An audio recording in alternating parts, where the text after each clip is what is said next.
Assalamualaikum warahmatullahi wabarakatuh. Waalaikumsalam warahmatullahi wabarakatuh. Innal hamdalillah wassalatu wassalamu ala Rasulillah wa ala alihi wa ashabihi wa mawalah la haula wala quwata illa billah. Rabbi syrah li sadri wa yassir li amri wahlul 'uqdatam min lisani yafqahu qawli, amma ba'du. Bapak Ibu hadirin jamaah salat subuh Masjid Miftahur Rahmah yang dirahmati Allah, kemarin kita off sebentar karena ada orang yang meninggal,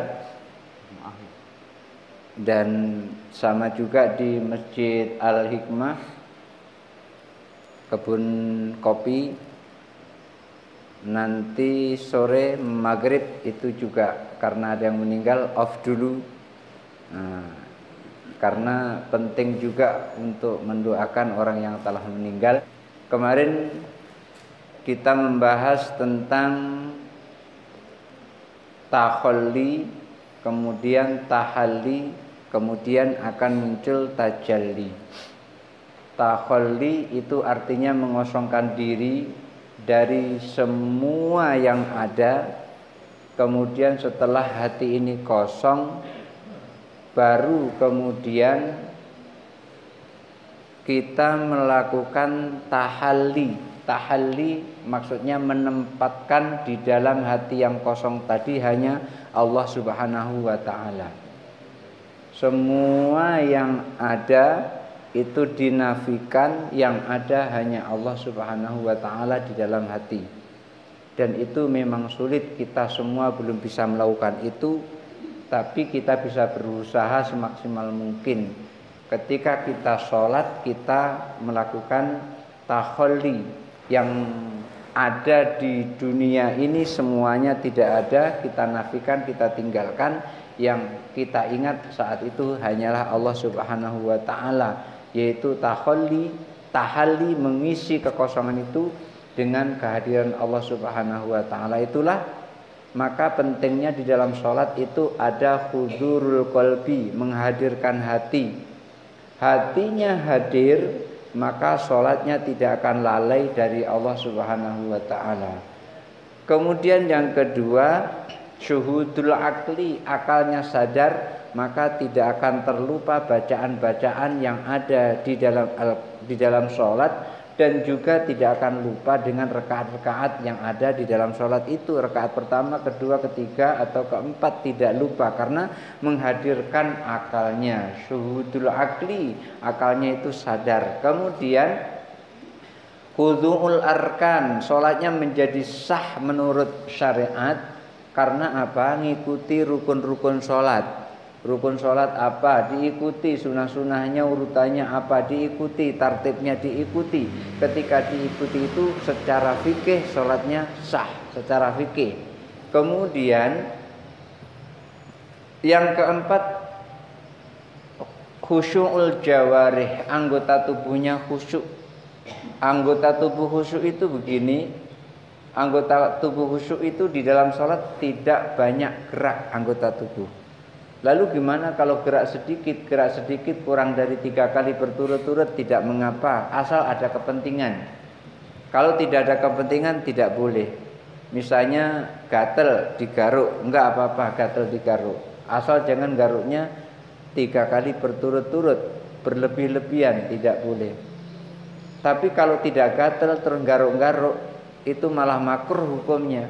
Kenapa? Karena bergerak yang tidak ada pentingnya. Umpamanya lagi sholat, ketika takbiratul ihram Allahu akbar, tangannya begini umpamanya gini, itu nggak boleh, itu tidak boleh. Karena apa? Melakukan gerakan yang tidak dibutuhkan di dalam sholat. Kalau dibutuhkan tidak apa-apa. Dan bahkan menggendong anak yang masih kecil, kalau ditaruh itu menangis, dalam sholat juga tidak apa-apa, karena Rasulullah pernah melakukan itu. Khusyu'ul jawarih, anggota tubuh khusyuk, itu sumbernya adalah dari hati. Karena ketika hati ini banyak kehendak, maka anggota tubuh ini juga banyak gerak. Kalau hati ini nggak banyak kehendak, maka tubuh ini juga tidak banyak bergerak. ketika kita ingin minum, di dalam diri kita ingin minum, tidak nampak. Ini nanti tangannya langsung meraih cangkir, kemudian terus mengantarkannya ke mulut. Itu kalau nggak ada dari dalam, itu tidak akan bisa bergerak. Oleh karena itu, semuanya adalah terkontrol hati dan akal. Maka dikatakan hati itu adalah raja, perdana menterinya, akal dulu.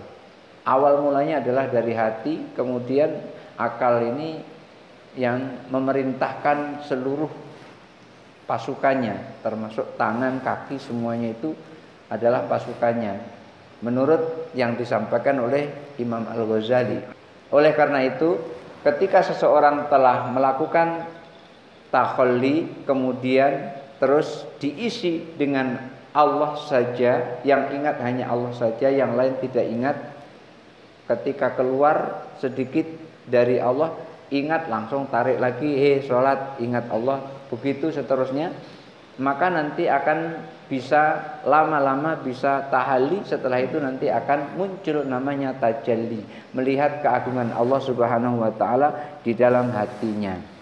Nah, berikutnya Rasulullah SAW menyampaikan innamal a'malu, maksudnya adalah yahtamilu innama sihhatul a'mali, maksudnya adalah sesungguhnya sahnya amal, au tashihul a'mali, atau sesungguhnya benarnya amal, au qabulul a'mali, atau sesungguhnya diterimanya amal, au kamalul a'mali, atau sesungguhnya sempurnanya amal.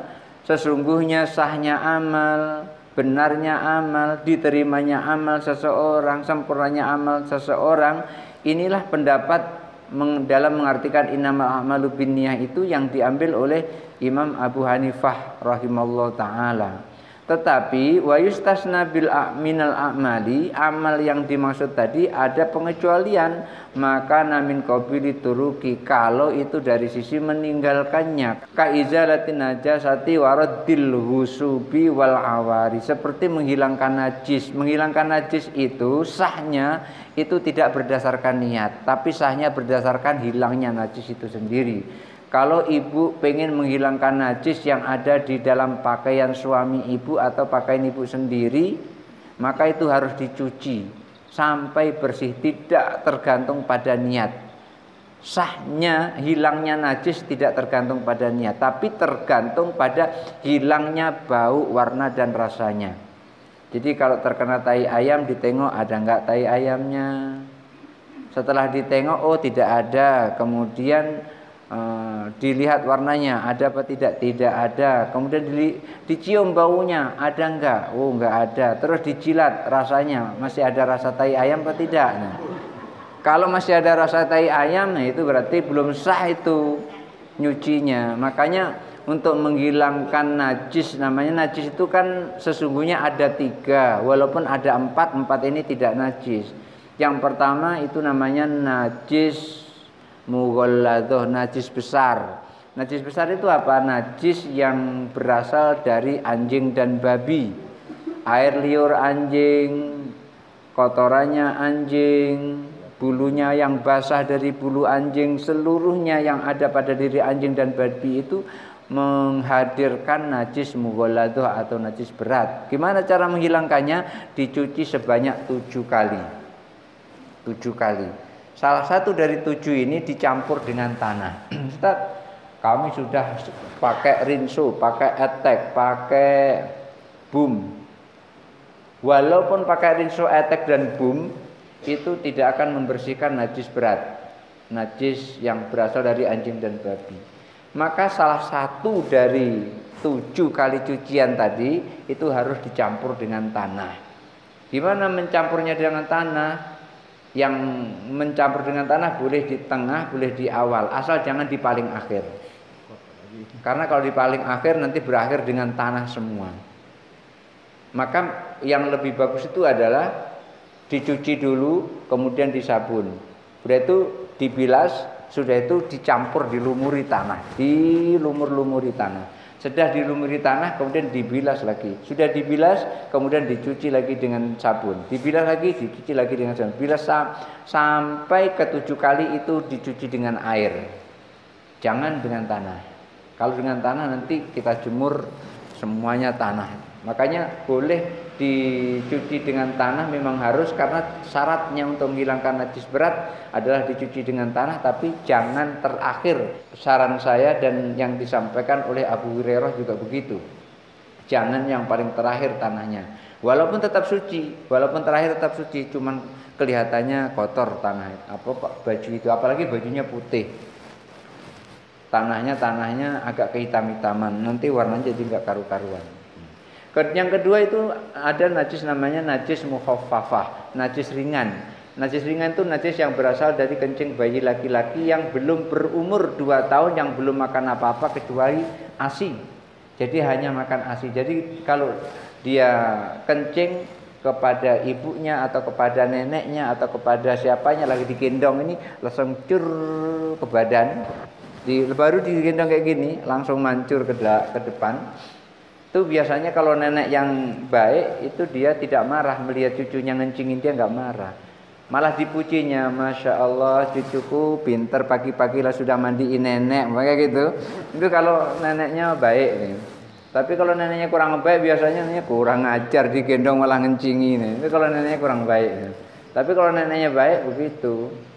Ini ada ibunya kurang baik nih, pas lagi digendong ini ngencingin, kurang ajar anak, langsung dipukul pantatnya, pok, nangis. Neneknya tampil, kenapa cucuku kau pukul seperti itu, kenapa? Ngencingi nenek, kamu dulu lebih parah lagi ngencingi nenek. Nah kan neneknya yang lebih marah. Kenapa? Biasanya sesayang-sayangnya ibu terhadap anak itu lebih sayang nenek terhadap cucunya, biasanya begitu. Kalau ada nenek kurang sayang kepada cucunya, berarti neneknya sedang error. Nah itu perlu di-scan, apa ini virusnya itu. Mestinya gitu normalnya. Iya, sesayang-sayangnya emak terhadap anak itu masih lebih sayang nenek terhadap cucunya. Biasanya begitu. Apa yang diminta cucunya biasanya dikabulkan lebih dulu daripada permintaan emaknya.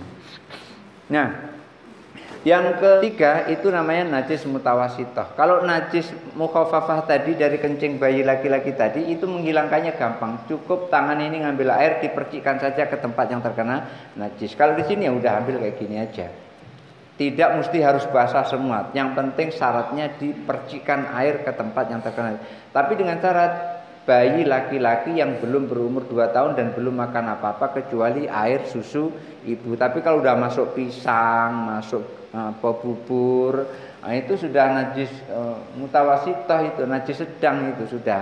Nah, najis sedang itu najis yang berasal dari kotoran, baik kotoran manusia maupun binatang, mulai dari air seninya, kotorannya itu najis mutawasithah dari manusia maupun binatang. Atau bangkai. Bangkai itu artinya binatang mati tidak disembelih. Dan bangkai ini kecuali bangkai ikan dan bangkai belalang, bangkai binatang yang tidak mengalir darahnya seperti jangkrik. Yang seperti itu tidak najis. Jadi ibu jangan khawatir kalau nanti habis nyangin ikan itu tidak najis ikan itu. Habis nyangin ikan langsung sholat enggak apa-apa, tidak najis. Hanya enggak bau-bau sedikit aja kalau enggak mau nyuci. Mestinya habis nyangin ikan ya dicuci dulu. Mentang-mentang enggak najis enggak langsung dicuci. Habis wudhu langsung nyangin ikan, setelah itu langsung sholat ya. Telekungnya bau ikan semuanya, tapi enggak najis itu. Enggak najis. Kecuali itu tadi binatang laut yang bernapas di air, kecuali kalau dia tidak bernapas di air, seperti buaya itu kan bisa di air bisa di darat. Yang seperti itu, binatang yang seperti itu dia kalau mati itu juga akan menjadi najis. Tikus mati akan menjadi najis, kucing mati akan menjadi najis. Jadi kalau habis membuang bangkai seperti itu tangan dicuci. Najis mutawasithah menghilangkannya itu sampai hilang bau, warna dan rasanya. Baunya hilang, warnanya hilang, rasanya hilang. 3 macam ini, bau, warna dan rasanya. Kalau baunya masih ada itu belum bisa. Lalu gimana Ustaz kalau telegu? Kentut telegu itu kan bau sekali. Kentutnya tidak najis, kentut telegu itu. Karena kentut enggak ada yang najis. Tidak ada kentut najis. Yang ada kentut membatalkan wudhu. Jadi kalau telegu kentut kalau dia berwudu, wudunya batal telegu itu. Iya, saya pernah melihat telegu kaget itu, kentutnya baunya bukan main dia. Ya, untung aja nggak terlewat. Kalau terlewat sampai baju ini baunya agak lama. Nah, ketika seseorang melakukan menghilangkan najis umpamanya, maka tanpa niat itu bisa sah, tetapi niatnya akan menambahi pahala. Ketika ibu mencuci baju, niatnya adalah menjalankan perintah Allah, menghilangkan najis, maka ketika najisnya hilang, bau, warna dan rasanya hilang, maka dapat pahala kalau dibarengi dengan niat. Tapi sahnya tidak dibarengi dengan niat. Waradil wusubi, mengembalikan barang yang digosok. Umpamanya pulang dari masjid duluan sambil memilih sendal yang paling bagus. Mana yang bagus langsung dibawa balik. Sampai di rumah seminggu dengerin pengajian, sadar dia, ya Allah, aku kok telah menggosok, mengambil barang orang tanpa ngomong-ngomong. Kemudian niat mengembalikan tapi nggak dikembalikan, nggak sah itu. Masih tetap punya kewajiban mengembalikan barang yang digosok. Tapi kalau mengembalikan saja tanpa niat, sah, sudah lunas dia, sudah selesai. Lalu gimana kalau dengan niat? Kalau dengan niat, niatnya dapat pahala. Bapak, ibu nggosok sendal orang di masjid, pulang, kemudian terus niat mengembalikan barang yang digosok. Gosoknya sudah lunas, niatnya dapat pahala. Tapi nggak boleh dilakukan terus-menerus seperti itu. Diniati gosok terus, kemudian terus dikembalikan lagi biar dapat pahala. Tidak boleh disengaja seperti itu. Wal awari, dan juga pinjam. Seseorang minjam duit itu sah dikembalikan tanpa niat. Bu, kemarin saya minjam duit 100.000, ini saya kembalikan tanpa niat, asal sudah dikembalikan lunas. Kalau nggak percaya boleh dites. Yang diutangi nggak akan nagih lagi. Tapi kalau hanya niat saja, aku niat mengembalikan utang, tapi belum dikembalikan, besok yang utang itu pasti minta, Bu, mana utang kemarin tuh, belum kembalikan. Maka sahnya itu adalah dikembalikan, bukan tergantung pada niat. Lalu bagaimana niatnya? Niatnya menambahi pahala. Diniatkan ibadah karena minjam itu harus mengembalikan, maka niatnya mendapat pahala. Jadi kalau pengen dapat pahala, seringlah ngutang, kemudian terus niat mengembalikan, niat bayar, dan dibayar gitu, bukan tidak dibayar. Jadi seminggu sekali punya ibadah namanya ngutang. Ya, nggak apa-apa, tapi dibalikin, jangan nggak dibalikin. Wa isalul hadiyati, dan juga menyampaikan hadiah, pemberian yang harus diberikan kepada pemiliknya. Itu juga tidak perlu pada niat, yang penting diberikan kepada yang berhak menerimanya. Wa ghairi dzalik, dan yang lain-lain. Fala tatawaqqafu sihhatuha 'ala niyatil musahhati. Semua itu sahnya tidak tergantung pada niat yang benar. Tidak, tapi tergantung pada pelaksanaannya. Walakin yatawaqqafu tsawabu fiha, akan tetapi pahalanya itu tergantung kepada niat. Sahnya tidak tergantung pada niat, tapi pahalanya tergantung kepada niat. Ala niyati taqarrub, niatnya apa? Niatnya adalah beribadah, menjalankan perintah Allah. Semua yang menjalankan perintah Allah itu namanya ibadah. Kita duduk di sini taklim, kita belajar di sini. Saya taklim di sini, Bapak Ibu ta'allum di sini. Ini ketika kita niatnya adalah taqarrub ilallah, itu artinya niat kita ibadah, maka kita akan memperoleh pahala. Wa min dzalika ma idza at'ama dabbatahu in qasada bid'ami. Demikian juga ketika berniat memberikan makan kepada binatang ternak. Kita punya kucing di rumah, kita kasih makan, niatnya menjalankan perintah Allah sambil merasa senang, tidak apa-apa juga, maka memberinya makan itu mendapat pahala dari Allah Subhanahu wa taala, karena memberinya makan karena menjalankan perintah Allah. Demikian juga kalau kita punya ayam, sisa nasi yang kemarin diberikan kepada ayam, niatnya adalah menjalankan perintah Allah, memberi makan kepada ayam, maka kita setiap hari memperoleh pahala. Plus kalau ayamnya gemuk sampai beratnya umpamanya 10 kilo ayam, kayak apa ayam 10 kilo? per kilonya 50 kan sudah dapat 500.000 umpamanya. Tapi sekarang ayam lebih dari 50 kayaknya begitu. Ayam kampung bukan ayam potong. Maka dapat pahala dari Allah dan juga dapat rezeki dari gemuknya ayam itu. Imtithalu amrillahi ta'ala. Tapi semuanya itu adalah landasannya menjalankan perintah Allah. Fa innahu yusabu, maka perlakuan seperti itu akan memperoleh pahala dari Allah Subhanahu wa taala. Wa in qasada bid'a min hifdzil maliyati fala thawaba. Tapi kalau tujuannya agar ayamnya sehat, agar ayamnya tidak mati, maka tidak memperoleh pahala apa-apa. Niatnya, wah, aku kasih makan ini ayam ini, kasih pur, kasih ini, kasih itu, kasih vitamin biar ayamnya tidak mati, gemuk, sehat. Cuman itu yang dia dapat, tidak dapat pahala sama sekali. Tapi ketika melakukan seperti itu, perlakuan pekerjaannya sama, niatnya adalah menjalankan perintah Allah, ini plusnya dapat pahala dan juga dapat harta berupa ayam yang gemuk-gemuk tadi. Inilah yang disebut dengan zakarahul Qarafi. Imam Qarafi menyebutkannya juga seperti itu. Tetapi ada yang tanpa niat itu dapat pahala. Melakukannya tanpa niat dan tanpa sengaja itu dapat pahala. Apa itu? Wa yustasna min dzalika farsul mujahidi. Itu kecualinya adalah binatang tunggangan untuk seorang yang jihad fisabilillah. Orang yang mau berperang di jalan Allah punya binatang tunggangan umpamanya kuda.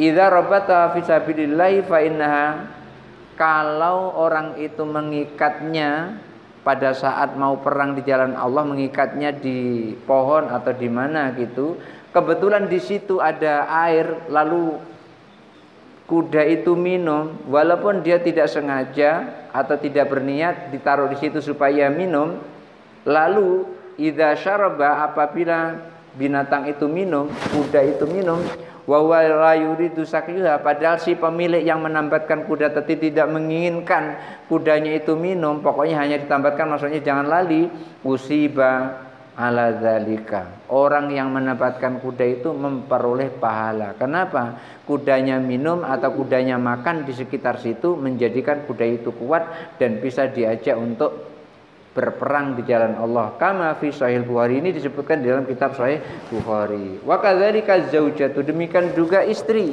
Ketika seorang suami memberikan nafkah kepada istri, tujuannya adalah menjalankan perintah Allah, dapat pahala. Dan sedekah yang paling bagus pahalanya itu adalah sedekah suami memberikan kepada istri, kepada anak. Jadi yang paling bagus adalah sedekah itu adalah suami memberikan sesuatu kepada istri, suami memberikan sesuatu kepada anak. Setelah itu baru memberikan kepada orang lain.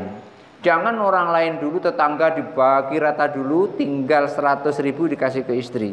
Jadi yang 10 juta habis ke tetangga kanan kiri. Istrinya cuma dapat 10.000 umpamanya. Jangan seperti itu. Yang diutamakan adalah istri dulu dan anak-anak dulu, keluarga dulu. Oleh karena itu ketika seseorang mau sedekah atau mengeluarkan zakat, itu yang paling utama adalah aqribauhum, orang yang paling dekat dulu. Orang yang paling dekat. Orang yang paling dekat itu siapa? Orang yang paling dekat itu umpamanya paman, bibi. Ya kalau kita mengeluarkan zakat ya diberikan dulu kepada paman. Kalau ada paman yang masih dalam keadaan susah, bibi masih dalam keadaan susah. Tapi kalau zakat kepada ibunya, kepada bapaknya itu tidak boleh. Karena bapak dan ibu adalah tanggungan si anak. Dulu pernah ada seorang anak ngelapor kepada Rasulullah. Ya Rasulullah, bapakku maling ya Rasul. Maling apa? Maling hartaku. Kemudian dipanggil bapaknya. Lalu Rasulullah tanya, wahai bapak, apa yang belum pernah engkau katakan tapi ada di dalam hatimu? Sampaikan. Akhirnya disampaikanlah unek-unek dalam hatinya. Ya Rasul, anak ini dari kecil aku pelihara. Ketika tidak ada makan, aku cari ke sana ke sini untuk dia makan. Ketika dia tidak berpakaian, aku cari sana sini agar dia bisa berpakaian. Ketika dia kekurangan, aku cari sana sini untuk menutupi kekurangannya. Ketika dia pengen mainan, aku cari sana sini supaya dia punya mainan. Giliran dia sekarang sudah kuat, aku sudah mulai lemah. Aku mengambil sedikit barang yang dia punya, aku dikatakan maling. Apa kata Rasul kepada anak tadi? Anta wa maluka li abika. Kamu dan seluruh hartamu semuanya adalah milik bapakmu. Maka anak muda yang kurang ajar sama bapaknya yang tidak soleh tadi, anak muda ini justru malah memperoleh semprot dari Rasulullah SAW. Maunya pingin menghukumi bapaknya yang mencuri, tetapi justru ternyata bapaknya tidak mencuri. Karena anak itu asalnya adalah dari bapaknya. Kalau tidak ada bapak itu, maka dia tidak akan muncul anak. Di sini ada yang punya anak tanpa bapak? Ada. Atau punya anak tanpa ibu? Ada. Jadi nggak ada orang yang lahir tanpa bapak, tanpa ibu. Maka bapak dan ibu itu adalah memiliki anak dan seluruh yang dimiliki oleh anak. Oleh karena itu ketika ada anak, ya tapi walaupun begitu jangan terus mentang-mentang, nak kau dan seluruh hartamu kan milikku, aku ambil semua. Ya janganlah seperti itu. Ambil seperlunya. Kalau misalnya butuh pakaian ya ngomong, biar anak itu juga senang. Karena tidak semua anak itu mengerti apa yang diingini oleh orang tuanya. Maka orang tuanya harus ngomong supaya anaknya tahu, nak aku butuh rokok, umpamanya bapaknya merokok. Nanti akan diberikan oleh anaknya rokok. Nak aku perlu baju untuk sholat Jumat. Nanti akan diberikan anaknya baju untuk melakukan sholat Jumat. Karena apa? Karena anak itu tidak seperti malaikat. Gimana malaikat tuh? Tahu apa yang ada di dalam hati itu, karena malaikat bisa nyusup ke dalam hati. Jadi anak nggak tahu kemauan orang tua.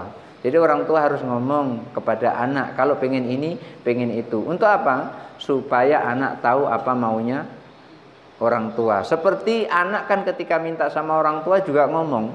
Yang agak susah itu kalau ada anak ditanya oleh orang tua tuh nggak butuh apa-apa, ditanya, nak duitnya masih ya, masih cukup nih. Besok lagi tanya, nak duitnya masih ya. Jadi orang tua bingung nih, kok duit dari kemarin dikasih masih utuh saja. Jadi akhirnya orang tuanya pegel karena pengen ngasih duit, nunggu anak nggak ada duit lagi. Akhirnya ada nggak ada langsung dikasih. Beda dengan anak yang selalu minta duit terus. Nak duitnya masih dari kemarin ya, habis ya. Dari kemarin habis. Jadi yang seperti ini yang lebih ngeselin yang dibilang dari kemarin habis. Yang masih ada ya, yang seperti tadi itu yang orang tua bikin gregetan pengen ngasih terus. Karena ditanya masih terus, ditanya masih terus. Kapan duit ini habis? Kok nggak habis-habis begitu. Jadi ketika seseorang memberikan nafkah kepada istri, kepada anak-anaknya, itu adalah sesuatu yang paling bagus sebelum memberikan kepada yang lainnya. Dan ketika niatnya adalah menjalankan perintah Allah, maka senang istri yang memperoleh nafkah dan kita pun juga dapat pahala dari Allah Subhanahu wa taala. Wa kadzalika iglaqul babi, demikian juga menutup pintu. Ketika kita mau tidur malam, pintu ditutup, itu niatnya adalah menjalankan perintah Allah, bukan karena takut maling masuk ke dalam rumah. Walaupun begitu, menjalankan perintah Allah ya tetap dikunci. Efek dari mengunci itu maling agak susah masuk ke dalam rumah. Berbeda kalau ya sudahlah, kalau memang ini rezekiku kan masih tetap rezekiku, maling tidak akan masuk. Malam-malam pintunya, jendelanya nggak ada yang ditutup, dibuka semuanya. Dengan izin Allah ada orang lewat, tadinya nggak punya niat apa-apa, di situ ada tergeletak laptop, HP, motor, dan bahkan kuncinya ada di situ. Udah ditolonglah oleh orang itu, disimpan, motornya juga dibawa. Nah, yang seperti ini akibat dari menjalankan perintah Allah menutup pintu, maka selamatlah dari incaran maling. Kecuali kalau memang rumah itu dijaga oleh Allah Subhanahu wa taala. Karena pernah suatu saat saya lupa apa? Ngunci pintu, lupa. Jadi pintu itu terbuka karena pintu ruang tamu itu ada di depan, sementara kamar tidur itu tidak menghadap kepada ruang tamu, jadi nggak ketahuan apakah dikunci atau tidak. Ternyata tidak dikunci. Lalu malam-malam itu ada orang mundar-mandir ke kanan ke kiri, maju mundur, mundar-mandir. Istri tahu itu, tapi takut membangunkan saya karena takut ganggu saya tidur. Jadi kalau saya tidur itu biasanya dia nggak mau bangunkannya, kecuali kalau sudah masuk waktu subuh atau jam sholat dibanguni. Nah setelah pagi cerita tadi malam ada tuyul katanya, tuyul jalan, tuyul. Perasaan dia tuyul gitu, mundar mandir di depan rumah. Tetangga depan itu ngasih tahu, tadi malam ada orang mau masuk tapi nggak jadi masuk. Alhamdulillah masih ditolong oleh Allah. Jadi orang itu mau masuk tapi nggak bisa masuk, entah karena nggak ada niat masuk atau gimana, atau ketika mau masuk Allah tutup sehingga dia tidak mau masuk ke dalam rumah itu. Nah, menutup pintu menjalankan perintah Allah akan memperoleh pahala dari Allah Subhanahu wa taala. Wa idfaul misbahi, mematikan lampu. Menjalankan perintah Allah dapat pahala. Indan naumi, pada saat tidur. Idza qasada bi imtithalu amrillahi ustiba. Kalau niatnya menutup pintu, mematikan lampu waktu tidur itu adalah menjalankan perintah Allah, maka dapat pahala. Wa in qasada bi amrun akhar fala. Kalau tujuannya yang lain tidak memperoleh pahala. Misalnya tujuannya itu agar maling tidak masuk, maka tidak dapat pahala. Wa'lam, dan ketahuilah annan niyata lughatan, bahwasanya niat secara bahasa itu adalah al-qasdu, bermaksud. Yuqalu nawakallahu bi khairin ay qasadaka bihi. Maksudnya adalah seperti Allah berniat baik kepadamu, maksudnya bermaksud baik dengan niatnya Allah itu kepadamu. Wa niyatu syar'an, dan niat secara syarak,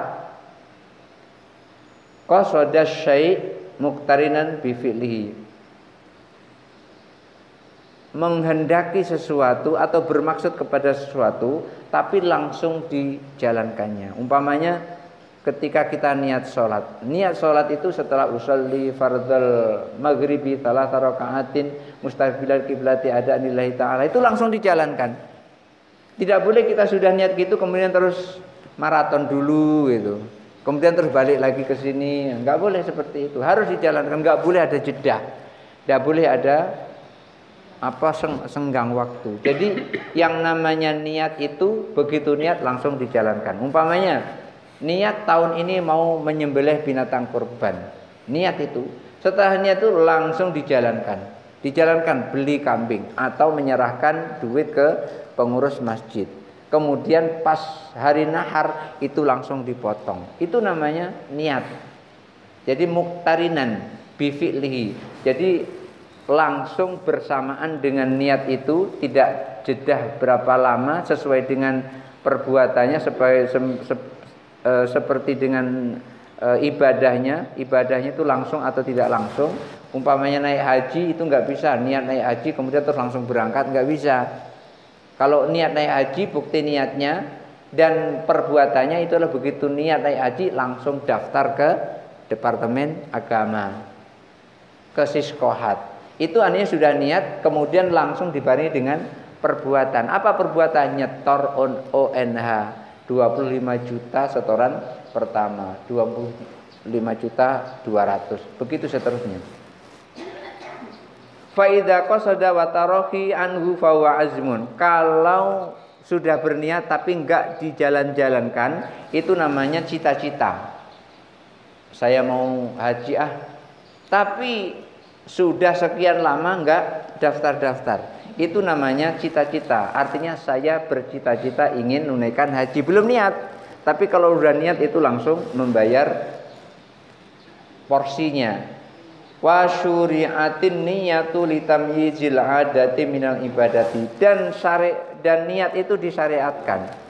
Niat itu diperintahkan Bapak Ibu. Kenapa? Karena niat itulah yang membedakan antara adah dan ibadah.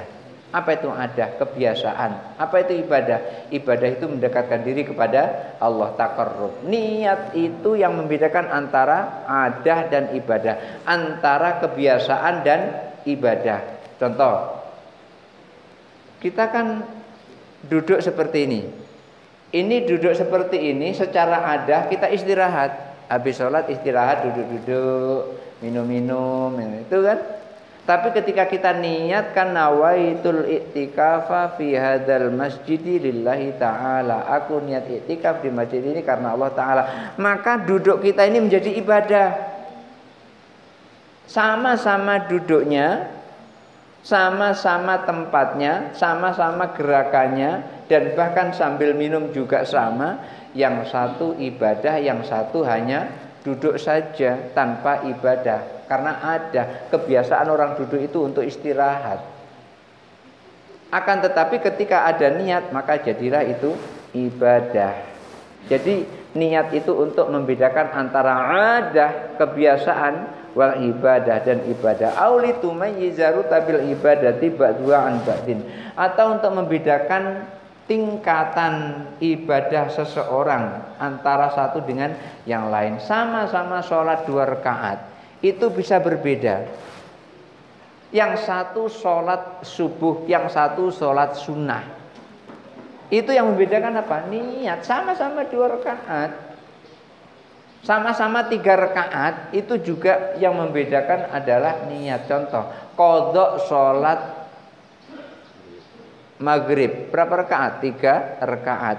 Terus sholat witir juga 3 rakaat. Sama-sama sholatnya. Itu yang membedakan adalah niat.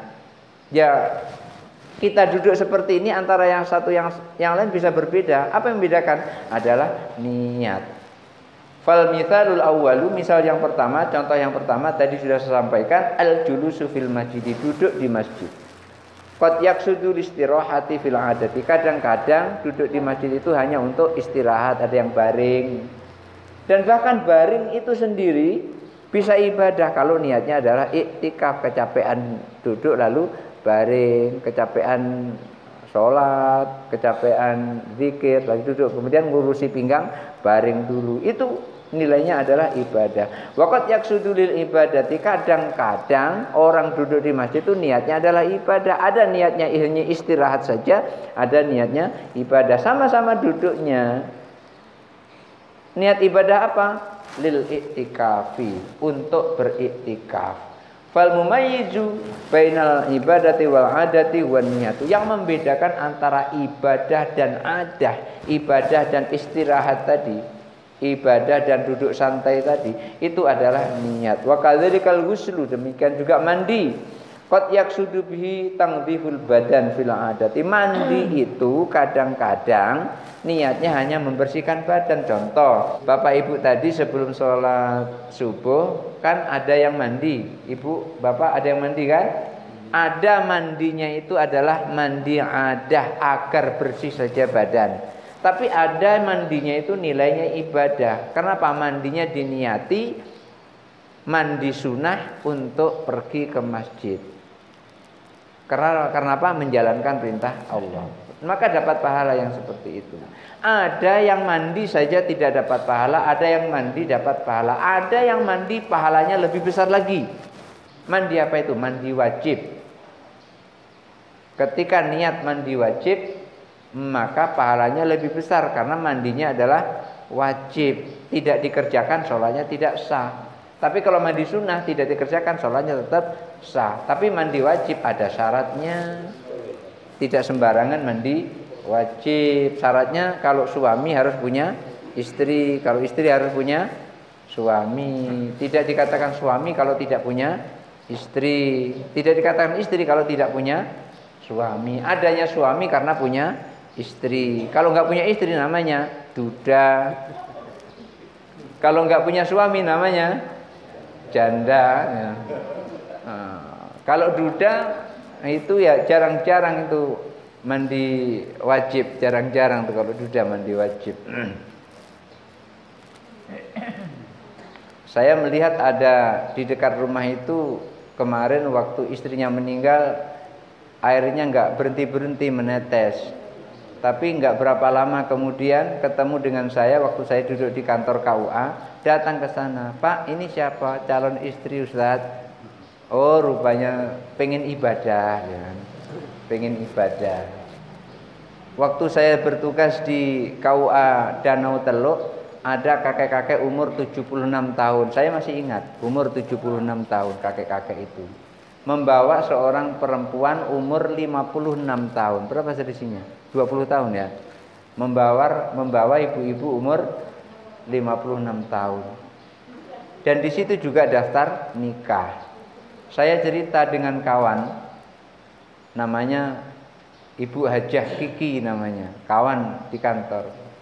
Dia protes, dia ngapain Ustadz, udah umur 76 tahun, istrinya umur 56 tahun, masih nikah lagi ngapain? Nanya kayak gitu dia. Loh ibu, nikah itu ibadah. Ya iya ibadah, tapi ya nikah itu ibadah yang paling gampang, pahalanya besar. Tapi kan iya memang, saya bilang macam itu. Dia kan tidak bakalan punya anak. Memang niat dia ibadah tadi bukan untuk memperoleh anak. Niatnya adalah mencari pendamping hidup. Saya bilang macam itu. Jadi bapak kakek ini tadi nikah, niatnya adalah mencari pendamping hidup. Siapa tahu didampingi bisa hidup, gitu loh maksudnya. Marah dia. Iya. Marah, saya dipukulnya. Jadi ketika seseorang melakukan sesuatu itu tergantung kepada niatnya. Karena niat itu bisa membedakan antara ibadah dan adah. Adah itu kebiasaan.